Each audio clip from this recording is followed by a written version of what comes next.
Pak. Siang, Dek. Perkenalkan, nama saya Farel Atalah dari kelas 10 GP1. Perkenalkan, nama saya Muhammad Rawasel dari 10 GP3. Sebelumnya saya minta izin untuk mewawancarai mengenai kondisi wilayah di Kecamatan Balikpapan Tengah, Pak. Bagaimana karakteristik wilayah Kecamatan Balikpapan Tengah dari segi ekonomi, sosial, dan lingkungan, Pak? Balikpapan Tengah itu terdiri dari 6 kelurahan. Yang pertama ada Kelurahan Sumberjo, ada Karangrejo, ada Karangjati, kemudian ada Gunung Sari Ilir dan Gunung Sari Hulu. Jumlah penduduk kita, kalau kita ketahui itu data sampai dengan tahun 2025 bulan Juni, itu kurang lebih 106.323 penduduk. Nah, kemudian dari sisi ekonomi, Balikpapan Tengah itu merupakan pusat perdagangan dan jasa kota. Kemudian dari sisi sosial, masyarakatnya adalah bersifat heterogen, artinya bahwa kepadatan penduduk kita terdiri dari berbagai macam suku. Dan Balikpapan Tengah juga merupakan pusat daripada hampir kegiatan ekonomi yang ada di Balikpapan. Dan sosial, kalau kita secara sosial kita lihat tadi jumlah sekolah yang ada di Balikpapan Tengah khususnya itu dari TK sampai dengan SMA, termasuk sekolah favorit juga ada di kita, termasuk juga dengan rumah sakit umum daerah. Kalau dari lingkungan, topografi kita itu adalah berbukit-bukit. Sebagaimana diketahui, untuk Balikpapan sendiri itu 80% tanahnya atau topografinya adalah berbukit, hanya 20% yang datar. Selanjutnya, Pak, menurut Bapak, sektor apa yang menjadi unggulan di Balikpapan Tengah dan mengapa sektor tersebut berkembang pesat, Pak? Oke, yang pertama sektor unggulannya adalah pusat perdagangan dan jasa. Kenapa dia berkembang? Satu, adanya karena kita berada di pusat kota. Kemudian yang kedua, kita berbatasan dengan Kecamatan Balikpapan Selatan, di mana di sana terdiri dari beberapa kantor pemerintah, baik kantor wali kota, DPRD, kemudian imigrasi dan sebagainya, sehingga kita menjadi poros, sehingga segala pusat industri itu berputar di antara Balikpapan Selatan dan Balikpapan Tengah. Dan juga kita memiliki hotel maupun kafe-kafe yang terus berkembang dari tahun ke tahun. Kemudian kita juga salah satu pusat UMKM yang ada di Balikpapan. Selanjutnya, Pak, bagaimana peran Balikpapan Tengah dalam mendukung wilayah lain di Kota Balikpapan, Pak? Yang pertama, karena kita merupakan ibaratnya itu jantung atau pusat distribusi, sehingga kita memiliki 5 peran utama. Yang pertama adalah pusat perdagangan dan distribusi barang. Yang kedua adalah pusat jasa dan administrasi perkantoran atau pemerintahan. Yang ketiga pusat ekonomi dan lapangan kerja. Yang keempat hubungan transportasi dan merupakan gerbang kota. Yang kelima adalah pusat sosial dan fasilitas publik. Oke, baik, Pak. Selanjutnya, wilayah ini paling banyak berinteraksi dengan daerah mana saja, Pak? Oke, dalam bentuk apa interaksinya? Balikpapan Tengah itu interaksinya berbatasan langsung dengan Kecamatan Balikpapan Selatan, Balikpapan Kota, dan Balikpapan Barat, termasuk juga Balikpapan Utara. Karena kita berada di tengah-tengah, hampir semua pusat pemerintahan atau pusat kebutuhan bisnis maupun pergudangan, sebagian besar daripada usaha-usaha yang ada di wilayah sekitar itu berada di Balikpapan Tengah, sehingga perputaran ekonomi juga semakin cepat dan padat. Tingkat jumlah penduduk juga termasuk yang ada kurang lebih 106.000 tadi, kalau dibanding yang berada di daerah lain yang ada di sekitarnya. Program pemerintah apa saja yang sedang berjalan di wilayah ini untuk meningkatkan kesejahteraan masyarakat dan konektivitas? Yang pertama adalah program perbaikan perbaikan jalan lingkungan dan drainase. Terus yang kedua, program penerangan jalan umum atau PJU. Yang ketiga, penataan transportasi dan parkir. Yang keempat adalah digitalisasi layanan atau mall pelayanan publik.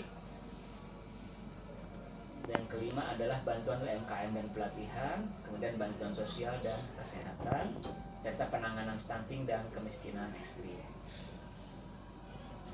Apa kendala utama yang dihadapi dalam pengembangan wilayah Balikpapan Tengah? Yang pertama adalah kemacetan kronis. Yang kedua, banyaknya parkir liar dan pedagang kaki lima yang belum tertata dengan baik. Yang ketiga, masih terdapatnya pemukiman padat penduduk di daerah yang sempit. Yang keempat, terbatasnya lahan.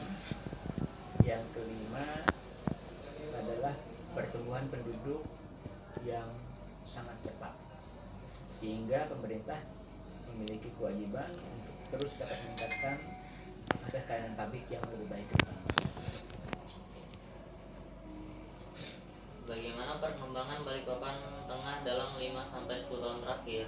Apa faktor yang memengaruhinya? Oke. Besar harapan kami 5-10 tahun ke depan, Balikpapan Tengah khususnya tetap terjaga secara baik dan kondusif. Yang kedua, pertumbuhan penduduk pasti akan sangat banyak dengan melihat Balikpapan secara umum sebagai penyangga ibu kota negara. Dan di sini kami yakin kedepannya pasti penambahan penduduk bisa 2-3 kali lipat daripada yang sekarang. Tugas pemerintah adalah untuk dapat meningkatkan sarana prasarana kebutuhan masyarakat, apakah itu jalan, kemudian pemukiman dan perumahan, termasuk juga untuk layanan kesehatan. Terima kasih banyak atas waktu dan informasi yang telah Bapak berikan. Semoga hasil wawancara ini dapat bermanfaat bagi pembelajaran kita. Baik, terima kasih, sama-sama sukses ya, Dek. Pak. Oke Pak, sebelumnya saya minta izin untuk perkenalkan diri. Nama saya Farhan Atalah dari sekolah SMKN 1 dan jurusan Geologi Pertambangan. Saya di sini ingin mewawancarai Bapak tentang kondisi wilayah di Balikpapan Tengah ini. Sudah berapa lama Bapak tinggal di wilayah ini dan bagaimana perubahan yang Bapak rasakan? Ya, kalau tinggal di sini sekitar 20 tahun lebih. Ya, perubahannya alhamdulillah untuk jalan-jalan, gang-gang itu sudah diaspal oleh pemerintah walaupun dicor-cor gitu. Selanjutnya, bagaimana kondisi lingkungan di sini dari segi kenyamanan, keamanan, dan kebersihan? Alhamdulillah dari aku sampai ada di Nepal sini kebersihan itu bagus, lingkungan bagus juga, nggak pernah ada mendurian gitu. Sini aman, insya Allah aman. Selanjutnya, apa aktivitas utama masyarakat di wilayah ini dan mengapa kegiatan tersebut dominan? Ya, yang pertama banyak juga yang kerja di luar, tak di perusahaan, dan yang kedua ada juga yang pertanian untuk menanam kangkung itu banyak juga daerah sini, makanya banyak orang yang senang tinggal di sini. Selanjutnya, dari mana biasanya Bapak mendapatkan kebutuhan sehari-hari seperti pangan, barang, atau jasa? Kalau kebutuhan itu kita kalau tiap minggu itu ke pasar Pandansari, untuk ke Marconi itu mencari sayur-sayuran, untuk mencari kebutuhan di sana semua. Selanjutnya, menurut Bapak, wilayah ini paling bergantung pada daerah mana dan mengapa? Kalau tergantung sih ya dari pasar itu aja. Mengenai kebutuhan pokok sehari-hari ya? Iya, sehari-hari ke pasar aja. Untuk apa tadi itu? Yang lain tadi? Dan mengapa? Iya, dan mengapa? Ya karena memang kalau kita belanja kan harus ke pasar, kan lebih lengkap lagi, walaupun dari sini kan nggak jauh juga, jadi enak aja. Selanjutnya, apa masalah utama yang sering dihadapi warga? Yang terutama kalau di daerah Sungai Ampal Jokotuli ini ya kalau hujan deras itu banjir, itu pasti itu banjir tuh. warga pasti kebagian rata-rata beras menyapal. Baik. Selanjutnya, bagaimana pengaruh perkembangan wilayah seperti jalan, toko, atau teknologi terhadap kehidupan Bapak? Kalau pengaruhnya nggak ada, kalau untuk jalan bagus alhamdulillah, toko-toko dekat juga dari sini. Dan untuk untuk apa itu namanya, yang terakhir apa tadi, teknologi ya alhamdulillah kita nggak bisa apa-apa dari tahu untuk lihat HP caranya gini alhamdulillah juga gitu. Dan yang terakhir Pak, apa harapan Bapak untuk perbaikan atau perkembangan wilayah ini ke depannya? Ya kalau perbaikannya ya kita untuk mengajukan ke kota atau ke Bapak Wali Kota supaya jalannya diperbaiki lagi, dan untuk parit-paritnya di drainasenya itu dibaikin lagi supaya kalau nanti begitu hujan banjir jadi agak berkurang lah, itu harapan kami. Baik, terima kasih ya Pak atas waktunya. Maaf mengganggu waktu ya Pak. Assalamualaikum Tante, saya Muhammad Jalan Bali dari SMK Satu jurusan Pertambangan di Wawancara Tante. Iya. Oke. Lanjut. Sudah berapa lama Tante melakukan usaha di wilayah ini dan bagaimana perkembangannya? Usaha mulai usaha di tahun 2015. Dari mulai 2015 itu baru mulai kita usaha di sini. Ya mungkin baru satu logo baru berkembang jadi dua logo. Lalu apa jenis barang atau jasa utama yang Tante jual dan siapa target pembelinya? Nah, yang dijual seperti kasur, lemari plastik. Kalau dulu ada sofa, cuma kan makin ke belakang ya peminatnya lebih ke kasur, lebih ke lemari plastik. Itu yang biasanya kita jual. Baru dari mana asal barang dagangan Tante? Kalau barang ini kita dari agen pabrik, cuma agen yang menyuplai ke toko-toko sesuai permintaan sih, kita perlunya lemari plastik yang kayak apa atau kasur yang model seperti apa. Dan bagaimana proses distribusi barang sampai ke tempat Tante? Kalau prosesnya tetap dari lewat sales, nanti sudah sales kita order, nanti dari pabrik siapkan, mereka yang mengantar. Cuma ada yang pabrik yang kita, kalau kita perlunya harus 1 hari, biasanya kita ambil sendiri ke pabriknya. Lalu apa kendala utama dalam mendapatkan atau menjual barang? Kalau menjual barang, kalau mendapatinya karena kita lewat sales ya, kita ada sistem untuk PO kayak soal pembayaran gitu. Kita ada dikasih jangka waktu misalnya 30 hari. Terus kalau kendalanya ya kadang pengantaran, kalau kita terlambat pengantaran, mungkin hari ini dia rame untuk mengantar, jadi kadang kita ngambil sendiri, itu aja sih. Jadi itu kayak makan waktu jadinya. Oh iya. Baru bagaimana kondisi wilayah mempengaruhi usaha Tante? Kondisi, ya kalau kondisi untuk di tahun ini, tahun 2025 kemarin terakhir sampai tahun 2026 ini memang kondisinya agak susah. Dimana-mana kayaknya peminat untuk membeli itu berkurang sudah.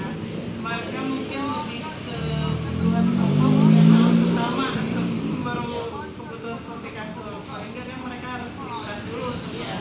Dulu ya agak kurang waktu pendapatannya. Baru apa yang terjadi pada usaha Tante jika pasokan barang terlambat atau terganggu? Kalau terganggu ya itu kita ambil sendiri ke pabrik, makanya kadang makan waktu aja sih. Kadang orang maunya hari ini yang harus dia barangnya tidak ada, apalagi barangnya kosong sudah kita jual, kita harus cari lagi di tempat lain. Menurut Tante, bagaimana perkembangan usaha di wilayah ini dalam beberapa tahun terakhir? Kayak usaha itu berkembang dari tahun ke tahun itu bagaimana? Kalau untuk perkembangannya ya itu sudah makin kondisi makin maju, makin kurang minatnya. Makanya lebih kebutuhan pokok sih kayaknya kita butuhnya. Pertama itu memang harus kebutuhan pokok dulu. Apakah ada perubahan pola belanja masyarakat, misalnya penggunaan online gitu Bapak? Ya ada, kayak online kita juga ada sih buat online. Kita juga promosiin juga pakai gudang ke FB itu kita dipromosikan. Ya, di gudang aja kita juga promosikan lewat online. Jadi memang sekarang sih orang lebih lihat Online. ya online, offline orang datang jarang sudah. Paling dia paling mengecek barang, gitu.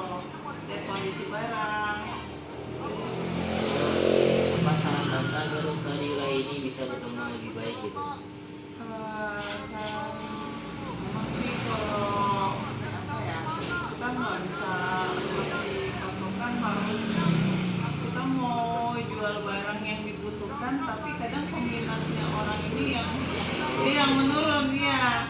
Jadi untuk masukan seperti itu kita nggak bisa sih, kita harus jalanin dulu. Ya, sekarang kita mau nyiapkan kasur kalau gini orang belum tentu. Ya, mungkin harganya yang nggak sesuai barangnya, gitu sih. Makasih ya Iya. Bapak, Bapak udah waktunya. Iya. Perkenalkan Pak, saya Muhammad Raffas Al-Ghifari dari jurusan Geologi Pertambangan, mewawancarai Bapak. Silakan.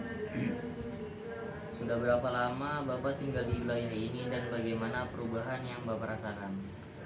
Alhamdulillah selama saya tinggal di Balikpapan ini ya sejak tahun 2020 kemajuannya pesat.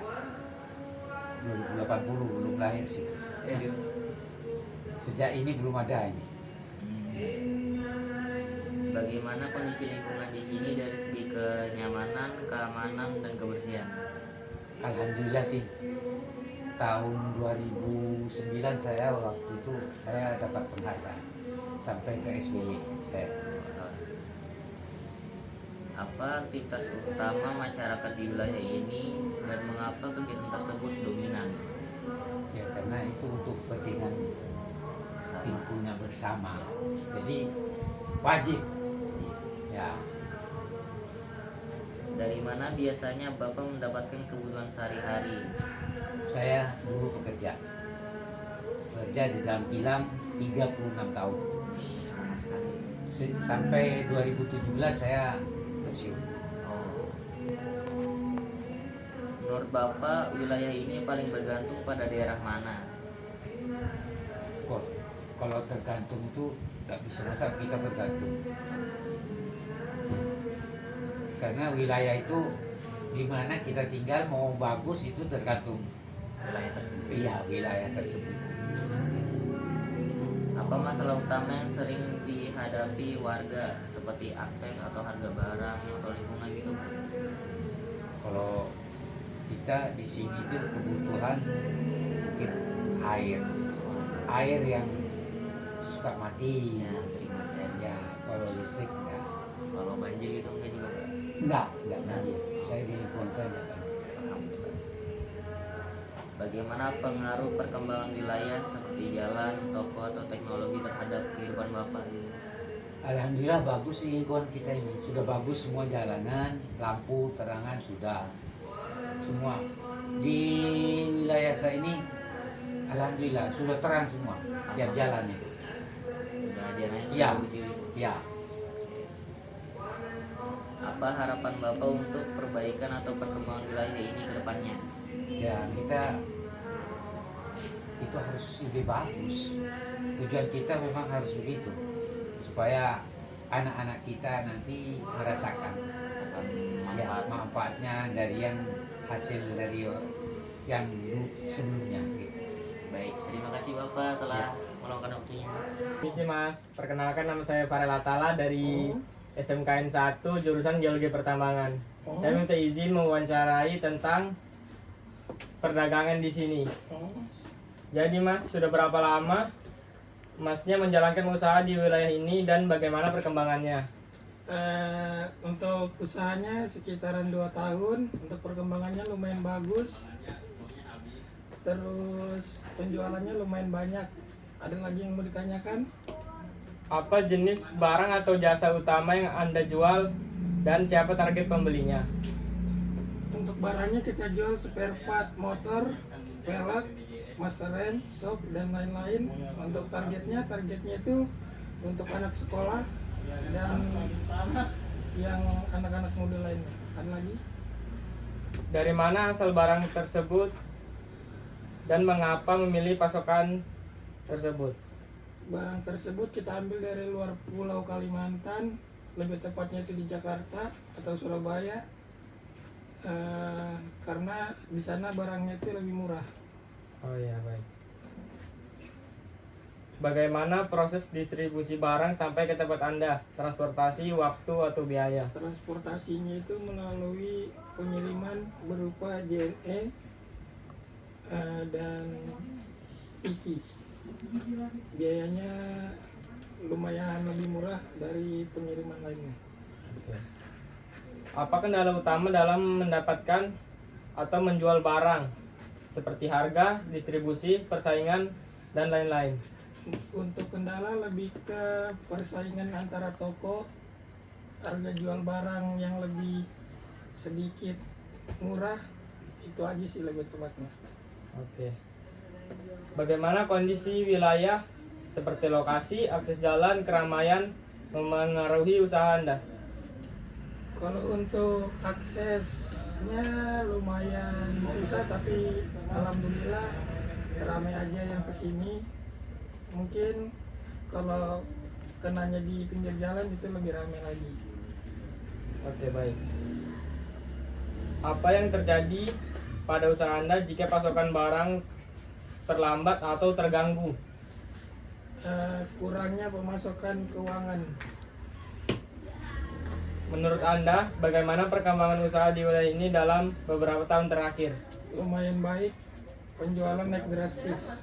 Terus lagi? Apakah ada perubahan pola belanja masyarakat, misalnya online versus offline? Jelaskan. Lebih banyaknya penjualan offline karena orang-orang lebih senang melihat barang secara langsung daripada melihat secara online. Apa saran Anda agar usaha di wilayah ini bisa berkembang lebih baik? Untuk menjalankan usaha lebih baik itu perlu ambil andil di media sosial seperti Instagram, TikTok, dan Facebook. Itu aja. Oke, sekian ya. Terima kasih, Mas. Iya.